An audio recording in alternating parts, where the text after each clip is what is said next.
이 시간 함께 나눌 하나님의 말씀은 마태복음 24장입니다. 마태복음 24장 말씀입니다. 예수께서 성전에서 나와서 가실 때에 제자들이 성전 건물들을 가리켜 보려고 나아오니 대답하여 이르시되 너희가 이 모든 것을 보지 못하느냐? 내가 진실로 너희에게 이르노니 돌 하나도 돌 위에 남지 않고 다 무너뜨려지리라.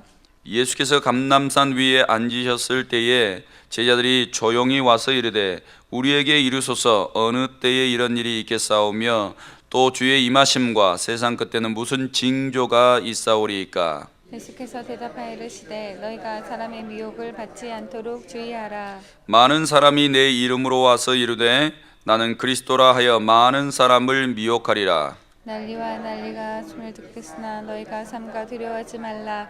이런 일이 있어야 하되 아직 끝은 아니니라. 민족이 민족을 나라가 나라를 대적하여 일어나겠고 곳곳에 기근과 지진이 있으리니 이 모든 것은 재난의 시작이니라. 그때의 사람들이 너희를 환난에 넘겨주겠으며 너희를 죽이리니 너희가 내 이름 때문에 모든 민족에게 미움을 받으리라. 그때 많은 사람이 실족하게 되어 서로 잡아주고 돌미워하겠으며 거짓 선지자가 많이 일어나 많은 사람을 미혹하겠으며 불법이 성함으로 많은 사람이 사랑이 식어지리라. 그러나 끝까지 견디는 자는 구원을 얻으리라. 이 천국 복음이 모든 민족에게 증언되기 위하여 온 세상에 전파되리니 그제야 끝이 오리라. 그러므로 너희가 선지자 다니엘이 말한 바 멸망에 가능한 것이 거룩한 곳에 선 것을 보거든 읽는 자는 깨달을진저. 그때 유대에 있는 자들은 산으로 도망할지어다. 지붕 위에 있는 자는 집 안에 있는 물건을 가지러 내려가지 말며 밭에 있는 자는 겉옷을 가지러 뒤로 돌이키지 말지어다. 그 날에는 아이 벤 자들과 젖먹이는 자들에게 화가 있으리로다. 너희가 도망하는 일이 겨울에나 안식일이 되지 않도록 기도하라. 이는 그때에 큰 환난이 있겠습니다. 창세로부터 지금까지 이런 환난이 없겠고 후에도 없으리라. 그 날들을 감하지 아니하면 모든 육체가 구원을 얻지 못할 것이나 그러나 택하신 자들 위하여 그 날을 감하시리라. 그때에 사람이 너희에게 말하되 보라 그리스도가 여기 있다 혹은 저기 있다 하여도 믿지 말라. 거짓 그리스도들과 거짓 선지자들이 일어나 큰 표적과 기사를 보여 할 수만 있으면 택하신 자들도 미혹하리라. 보라 내가 너희에게 미리 말하였노라. 그러면 사람들이 너에게 말하되 보라 그리스도가 광야에 있다 하여도 나가지 말고 보라 골방에 있다 하여도 믿지 말라. 번개가 동편에서 나서 서편까지 번쩍임같이 인자의 임함도 그러하리라. 주검이 있는 곳에는 독수리들이 몰 것이니라.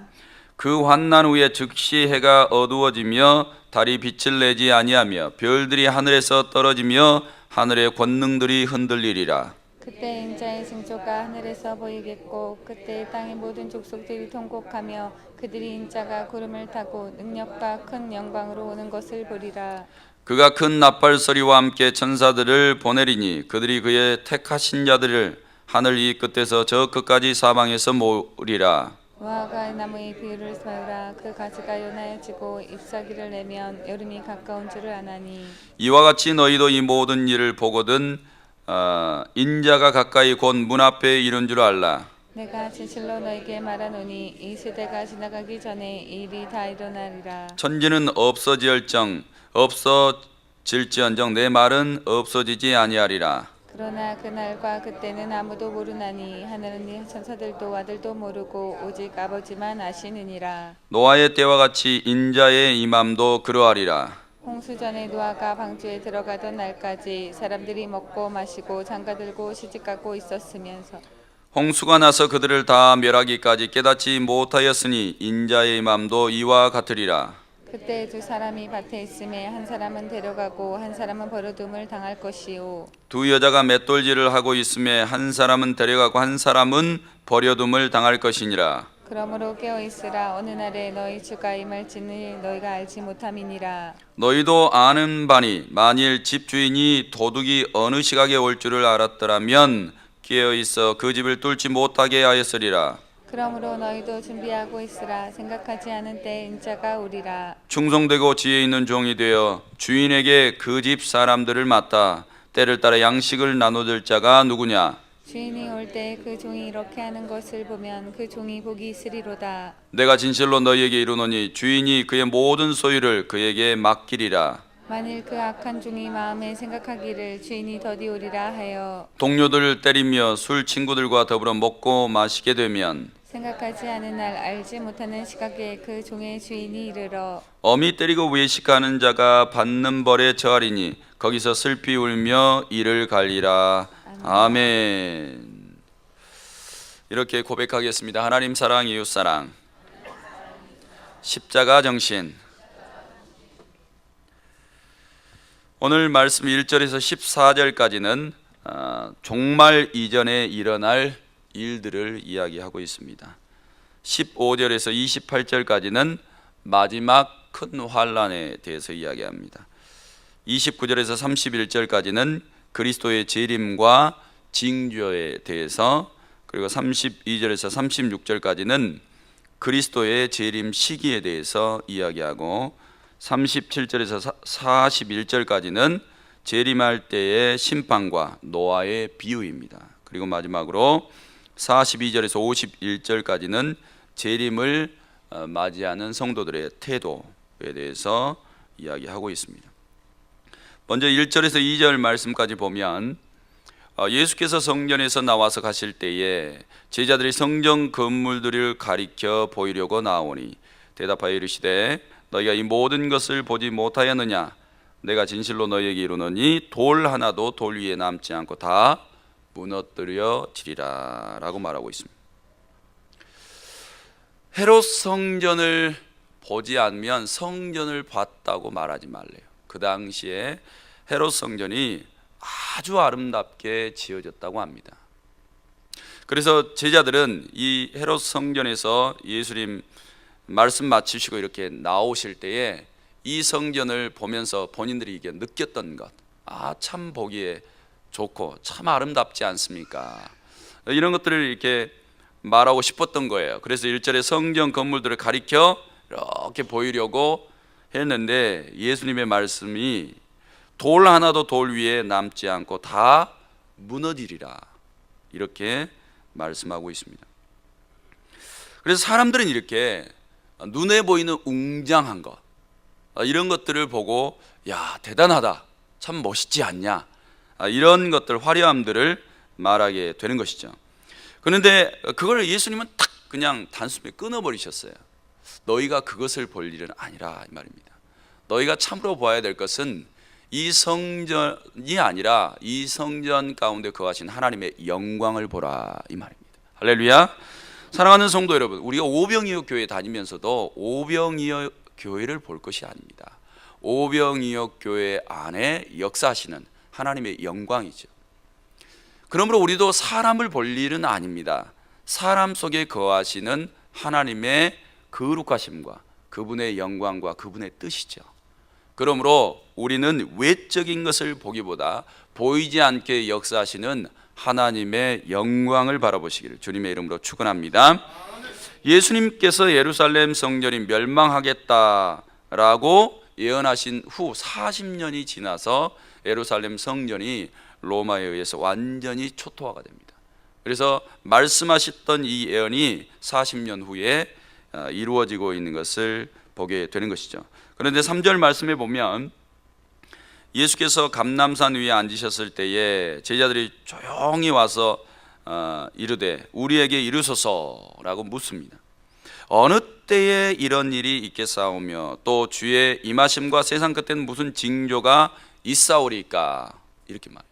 그러니까 오늘 이 질문을 보면 제자들은 예루살렘 성전, 예루살렘의 멸망과 세상의 마지막 징조가 같이 일어나겠다 이렇게 생각한 겁니다. 예루살렘 성전이 예수님 말씀하신 이후로 40년 이후에 딱 붕괴됐거든요. 그러니까 세상의 종말도 그때 오겠다라고 생각을 한 거예요. 이 두 질문을 하는 것을 보면 그런데 사랑하는 성도 여러분, 그렇지 않아요. 오늘 성경을 이렇게 쭉 읽어보면 예루살렘 성전은 문자적으로 40년 후에 붕괴가 됐습니다. 그런데 세상 종말은 그때 당시에 끝이 아니었어요. 그러니까 이 성경에서 말하고 있는 종말은 우리에게 더 정확한 징조들을 우리에게 가르쳐주고 있습니다. 아직은 그런 징조와 끝이 덜 됐다라는 것을 성경을 통해서 우리는 확인할 수 있습니다. 그러면 말세에 나타날 사건들의 특징이 있어요. 말세가 되면 나타날 사건들의 특징이 있는데 5절 말씀에 보면 다 같이 읽어보겠습니다. 시작.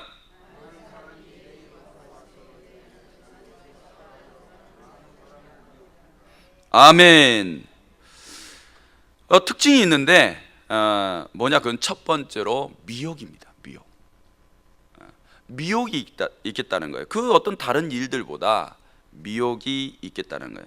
어떤 미혹이냐? 자칭 그리스도라 하는 사람들이 나타나겠다는 거예요. 내가 하나님이다, 내가 성령이다, 내가 그리스도다, 이렇게 말하는 사람, 특별히 그리스도라고 말하는 사람이 많이 나타나서 너희를 미혹하게 되리라, 이렇게 말합니다. 그러니까 이 미혹에 넘어가는 사람들은 구원이 없습니다. 이 미혹에 넘어가서 그 미혹을 따라가는 사람은 한 사람도 구원이 없다라는 거예요. 그러니까 이 사람들은 이 마지막 날에 심판받아서 멸망당할 사람들에 속하는 거죠. 그리고 말세에 나타날 두 번째 특징은 6절에 보니까 난리와 난리, 이런 소문들이 나겠다. 특별히 여기서 소문은 그 밑에 이제 7절에 보면 민족이 민족을, 나라가 나라를 대적하는 일들, 그러니까 이런 난리가 전쟁을 의미하고 있는 것이죠. 그래서 지금 우리가 많은 뉴스를 통해서 접하게 되는데 이제 북아프리카에 지금 많은 내란과 전쟁들이 일어나고 있고 또 전쟁의 기운들이 이렇게 감돌고 있는 것을 우리가 보게 됩니다. 그러니까 이런 것들은 말세에 나타날 징조들의 모습인 것이죠. 그러니까 성도들은 이런 모습을 보면서 사람들이 자유를 찾기 위해서 저러는가 보다라고 생각할 일이 아니라 주님 가까이 오실 징조가 나타나고 있구나, 이렇게 성경은 보라는 겁니다. 그 다음에 7절에 보니까 천재지변도 일어나겠다라고 말합니다. 곳곳에 기근과 지진이 있으리니 라고 말하고 있죠. 이 기근 같은 것은 전쟁을 동반해서 찾아와요. 전쟁을 동반해서 찾아오는데 우리는 이런 것들을 천재지변하고도 또 연결시켜서 해석을 합니다. 그러니까 옛날에는 전쟁이 딱 일어난다, 그럼 농사를 지을 수가 없어요. 농사를 지을 수가 없으니까 먹을 것이 없어 사람들은 기근 상태에 들어가게 되는 것입니다. 그리고 지진이 일어나는 거, 그러니까 지금 전 세계에서 지진이 많이 일어나잖아요. 우리 동남아나 우리 동쪽 이제 일본에서도 지진이 많이 일어나고, 그 다음에 중국에서도 지진이 일어나고, 남미 쪽에서도 지진이 일어나고, 그 다음에 화산 폭발들이 일어나고, 이런 것들을 볼 때는 단순하게 지구에서 무슨 지각 변동이 일어나서 이렇게 생기는구나 라고 생각하지 말라라는 거예요. 과학이 밝혀보니까 지구도 살아서 움직여. 그냥 무덤을 이렇게 파놨죠. 그 다음 봉우리를 만들어놨는데 나중에 이전하려고 파봤더니 시체가 없어. 땅 아래도 이렇게 움직이고 있구나, 이렇게 해석할 일은 아니라 이 말입니다. 성경은 우리에게 말하고 있는 것이 이런 지진의 증거들, 그 다음에 화산이나 지각 변동의 이런 증거들이 말세에 나타날 징조들이라 라고 보라는 거예요. 그래서 그리스도인들은 이때에 우리의 신앙을 어떻게 더 지켜야 되는가, 그것을 깨달아 알라라고 성경이 말씀하고 있습니다. 그 다음에 말세에 나타날 특징들이 9절에서 10절 말씀까지 보니까 그때에 사람들이 너희를 환난에 넘겨주겠으며 너희를 죽이리니 너희가 내 이름 때문에 모든 민족에게 미움을 받으리라. 그때 많은 사람들이 실족하게 되어 서로 잡아주고 서로 미워하겠으며 라고 말씀하고 있습니다. 민심이 흉흉하겠다는 거예요. 민심이. 이유 없이 그리스도인들이 미움의 대상이 됩니다. 이유가 없어요. 이때는 이제 법적으로 어떻게 해보려고 해도 되지 않아요. 지금 인도 같은 데 가서 이렇게 사역을 하게 되다 보면 많은 선교사들과 목사님들이 거기서 막 처형을 당하고 살해당하고 이런 일들이 벌어집니다. 그 다음에 뭐 우리가 잘 알고 있었던 예굽의 꼽티 교회 같은 경우, 그 다음에 다마스커스의 그리스도인들, 이유가 없어요. 이유가 없이 애매하게 처벌을 당하고 있는데 법적으로 안 돼요. 이런 일들이 일어나겠다라는 거예요. 그러니까 어린 아이들이, 그리스도를 믿는 어린 아이들이 이렇게 죽어도 눈 하나 깜짝하지 않는 거예요. 죽어도 돼. 이렇게 그리스도인들이 박해받고 배교하는 일들이 교회 안에서, 세상에서 일어나겠다라고 이야기하고 있는 것입니다. 이런 징조들을 보면서 우리가 말세를 이렇게 생각하지 않는다라면 정말 태만한 그리스도인이다라고 생각하시면 되는 겁니다. 11절에 우리에게 거짓 선지자가 많이 일어나 많은 사람을 미혹하겠으며 라고 말하고 있습니다. 그러니까 교회 밖에서 오는 폭군들보다 교회 안에서 나타나는 거짓 선지자가 더 무섭다, 이렇게 이야기를 하고 있습니다. 폭군들은 우리의 몸을 상하게 할 수 있죠. 우리 가정도 막 망가뜨릴 수 있어요, 폭군들은. 그러나 더 무서운 건 그게 아니라는 거예요. 그게 더 무서운 게 아니라 거짓 선지자가 더 무섭다는 거예요. 왜냐하면 폭군들이 이렇게 밀려오는 것은 우리의 믿음을 지킬 수 있어요. 우리가 우리의 믿음이 넘어지지 않고 끝까지 믿음 지켜서 영생에 들어갈 수 있죠. 그런데 교회 안에서 일어나는 거짓 선지자들은 폭군보다 더 무섭다는 거예요. 우리의 영혼을 미혹해서 지옥에 끌어갈 수 있다는 거예요. 그러니까 사랑하는 성도 여러분, 우리가 세상 밖에서 일어나는 일들 때문에 정말 하나님 원망하고 하나님 살아계심이 이럴 수 있느냐고 이렇게 말할 일이 아니라는 거예요. 그런 환란이 올 때 우리는 더 하나님 앞에 나아가서 무릎 꿇어 기도하고 하나님을 구하는 신앙을 갖게 되는 것이죠. 그러나 교회 안에서 일어나는 거짓 선지자의 문제는 그렇지 않아요. 하나님을 완전히 배도할 수도 있고 하나님을 저주할 수 있고 되돌아서 버려요. 왜냐하면 같은 성령을 가지고 증거하기 때문입니다. 그러므로 사랑하는 성도 여러분, 마지막 날에 나타날 이런 징조들을 보면서 오히려 믿음이 굳건해지시기를 주님의 이름으로 축원합니다. 그러나 이런 것들이 세상 끝은 아니라는 거예요. 그러면 세상 끝은 언제 오냐?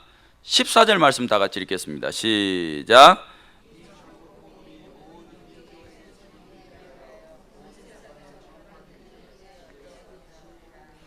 아멘. 이렇게 교회가 거짓 그리스도, 거짓 선지자, 그 다음에 어떤 폭군들이 일어나고 민심이 흉흉해서 그 다음에 사람들이 애매하게 그리스도인들이 죽어가고 그 다음에 난리와 난리, 전쟁, 그 다음에 어떤 환란들이 막 일어나요. 그런데도 끝이 아니라는 거예요. 오늘 14절에 이렇게 분명히 이야기하고 있는 것처럼 전 세계에 천국 복음이 전파된 후에야 그때야 끝이 오겠다, 이렇게 말하고 있습니다. 오늘 이 말씀을 이렇게 볼 때 우리 오병이어 교회가 세상에 대해서 할 수 있는 것은 뭐냐? 천국 복음을 끝까지 전하는 거예요. 그러니까 이 소아지구에 살고 있는 사람들에게 복음을 전하는 일들을 우리는 멈추지 말아야 됩니다. 그리고 징조들이 더 가까이 나올수록 복음 전하는 일들을 실상 더 집중하셔야 돼요. 때때로는 이런 징조가 강하게 나타나게 되면 직장도 스탑해야 되고요, 진짜 일하는 것도 스탑해야 돼요. 그리고 나아가셔서 뭐 해야 되냐? 영혼 구원에 더 힘쓰셔야 돼요. 더. 사랑하는 성도 여러분, 세계의 복음이 다 증거된 후에야 끝이 오니까 성도들께서는 그때까지 늘 기도하시면서 아직 믿지 않는 가족, 일가 친척, 그 다음에 친구들, 동료들, 이런 사람들의 영혼을 위해서 기도하시고 헌신하시기를 주님의 이름으로 축원합니다. 그 다음에 15절에서 28절 말씀까지 보면 마지막에 나타날 큰 환란에 대해서 쭉 이야기하고 있습니다. 근데 15절 말씀에 이런 내용이 나와 있어요. 멸망에 가증한 것이 거룩한 곳에 선 것을 보거든 이라고 말하고 있습니다. 오늘 이것을 우리는 이렇게 이야기를 합니다. 로마군이 예루살렘을 멸망시키는 사건, 이 사건을 가리키고 있는 것이다 라고 우리에게 말해주고 있습니다. 그런데 이걸 상징적인 해석으로 이렇게 바꿔요. 그러니까 상징적인 해석으로 이렇게 하면 예루살렘 멸망뿐만 아니라 세상 끝날까지 하나님의 백성이 받게 될 환란에 대해서 이야기하고 있다, 이렇게 이야기합니다. 이스라엘 땅은 거룩한 땅 아닙니까? 근데 그 땅을 지금 로마군이 밀고 내려와서 딱 점령을 해버렸어요. 예루살렘 멸망시키는 것. 그래서 멸망에 가져간 것이 거룩한 것에 선다. 그렇죠. 로마는 그때 당시에 사탄을 의미하는 나라입니다. 하나님의 백성들을 괴롭히고 멸망시키는 나라 말이죠. 그런데 거룩한 곳에 그들이 딱 서게 된다 이 말이죠. 세상도 마찬가지라는 거예요. 끝이 올 때는 세상 끝날에 큰 환란이 임하게 되겠다 이렇게 이야기를 해요. 그러니까 믿는 사람 믿지 않는 사람들이 이런 환란 가운데 다 나아가는 거예요. 특별히 믿는 사람들이 큰 환란을 받게 되겠다 이렇게 이야기를 하는 것입니다. 그런데 이런 환란 중에 가장 정말 고통의 대상이 있는데 그들이 누구냐? 19절 말씀해 보니까 그 날에는 아이벤 자들과 젖먹이는 자들에게 화가 있다 이렇게 말합니다. 제가 생각해봐도 그렇더라고요. 제가 생각해봐도 어릴 때는 이 말씀을 이렇게 많이 읽을 때 왜 그러지? 라고 생각했어요.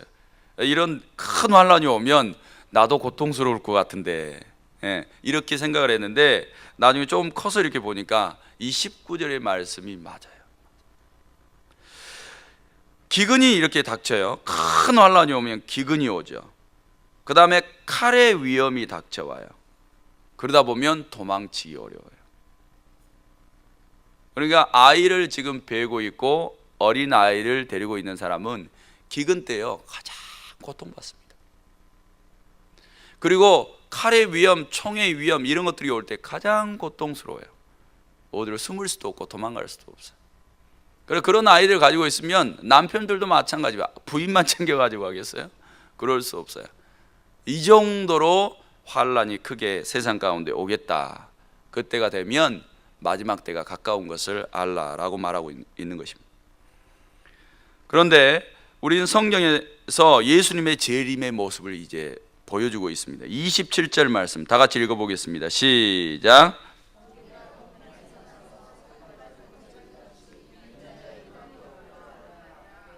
아멘. 번개가 동편에서 나서 서편까지 번쩍임같이 재림이 일어나겠다는 거예요.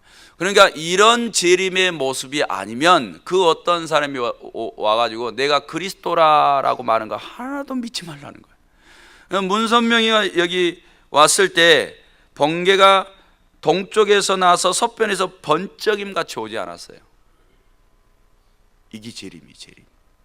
재림은 이렇게 오는 것이지 내가 그리스도다, 내가 재림주다 이렇게 말하는 사람 전부 다 사기치는 거예요. 성도들 꼭 아셔야 돼요. 마지막 재림 예수님이 오실 때의 모습은 뭐라고요? 번개가 동쪽에서 번쩍에서 서쪽까지 번쩍임같이 그렇게 오겠다라는 거예요. 그러면 왜 그렇게 오시냐? 그러니까 예수님께서 어떤 특정 지역이나 특정 인물에게만 오시지 않겠다는 거예요. 그동안 예수님이 재림 전까지 인류 안에 살고 있었던 모든 사람들을 다 불러 모으겠다는 거죠. 그래서 동쪽에서 서쪽까지 번개가 번쩍임같이 오셔서 모든 사람을 다 모으시겠다는 거예요.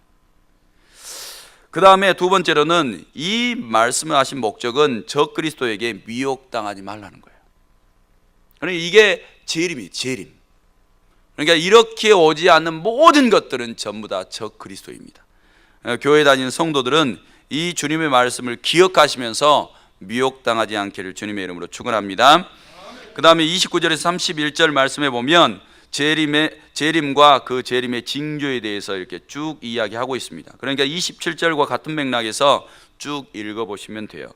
그날 후에 즉시 해가 어두워지며 달이 빛을 내지 아니하며 별들이 하늘에서 떨어지며 하늘의 권능들이 흔들리고 그때 인자의 징조가 하늘에서 보이겠고 그때 땅의 모든 민족들이 통곡하며 그들이 인자가 구름을 타고 능력과 큰 영광으로 오는 것을 보리라.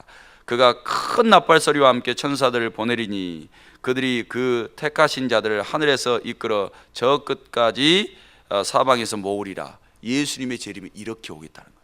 이런 재림이 아니면 속지 마시기를 바랍니다. 그 다음에 그러면 예수님의 재림의 시기는 언제냐? 이제 궁금하죠. 예수님의 재림의 시기는 34절 말씀에 보면 34절에 보니까 내가 진실로 너희에게 이르노니 이 세대가 지나가기 전에 이 일이 다 일어나리라. 이 해석이 약간 분분해요. 이 세대가 지나가기 전에 이 일이 다 일어나리라. 하나는 일어났어요. 예루살렘이 멸망당했습니다. 이 사건이 일어났어요. 그런데 다 일어나리라 라는 이 단어에 대한 해석을 보면 그 시기를 우리가 가늠할 수 있는 것입니다. 헬라어로는 판타타우타 게네타이라는 단어를 쓰고 있어요. 이것을 해석을 해보면 이 모든 일들이 일어나리라 라고 말하는 진행형이라는 거예요. 이 모든 일들이 일어났다가 아니에요. 이 모든 일들이 계속해서 일어나리라. 그러면 직역을 해보면 예루살렘 성전을 멸망당했지만 복음이 전파되는 것, 전 세계에 복음이 전파되는 그 일들은 아직까지 진행되고 있다라는 거예요. 그러니까 성경 말씀이 맞다라는 거죠. 그래서 개역 개정에는 해석을 정확하게 해 놓은 것입니다. 이 일이 다 일어나리라. 언제까지요? 복음이 모든 사람들에게 다 전파되기까지 일어나고, 그러니까 그 전까지는 어떤 징조가 나타나도 그리스도가 공중에서 동쪽에서 서쪽까지 번개가 번쩍임같이 오지 않으면 미혹당하지 말라. 그 다음에 37절에서 41절에 보면 재림할 때의 심판과 노아의 비유에 대해서 쭉 이야기를 하고 있는데, 마지막 때가 가까울수록 사람들은 어떤 모습을 보이냐? 이 세상에서 천년만년 살 것처럼 살아간다는 거예요. 그 다음에 심판받아 멸망에 이를 때까지 그리스도의 재림을 깨닫지 못한다는 거예요, 사람들이. 그 다음에 따라서 성도들은 이 세대에 물들지 말고 노아 때처럼 늘 의의 삶을 살아가라 라고 말하고 있습니다. 사랑하는 성도 여러분, 그러므로 우리는 세대를 막론하고요, 의를 지키셔야 돼요. 노아처럼 늘 깨어서 그렇게 살아가야 되는 것이죠. 그래서 우리에게 가르쳐주고 있는 것이 마지막 42절에서 51절 말씀을 쭉 읽어보면 재림 때에 하나님의 선택받은 백성들이 살아가야 될 삶의 태도, 그게 뭐냐? 43절에 보니까 43절에 중반절에 보니까 도둑이 어느 시각에 올 줄을 알았더라면 깨어있어 라고 말하고 있죠. 깨어있으라는 거예요. 이게 성도들의 삶의 태도여야 됩니다. 그러니까 오늘 새벽에 이렇게 오신 성도님들은 지금 깨어있으신 거예요. 그래서 주님이 오시면 칭찬받으실 일이라고요. 그 다음에 44절에 보니까 이러므로 너희도 준비하고 있으라 라고 말하고 있어요. 항상 우리가 신랑 맞을 신부처럼 준비하고 있어야 된다는 거예요. 이게 우리의 삶의 태도여야 되는 거예요. 그러니까 오늘 이 현대 살아가는 성도들의 삶의 자세가 이런 신랑을 맞을 그 삶의 태도를 우리가 준비하지 못한다면 안 된다는 거예요. 마지막으로 45절을 보니까 충성되고 지혜 있는 종이 되어야 된다라고 말하고 있습니다. 그러므로 오병이어 교회 모든 성도들은 항상 깨어있고 준비되어 있고, 그 다음에 충성되고 지혜 있는 종이 되셔서 이 마지막 날 크게 쓰임받기를 주님의 이름으로 축원합니다. 예, 기도드리겠습니다.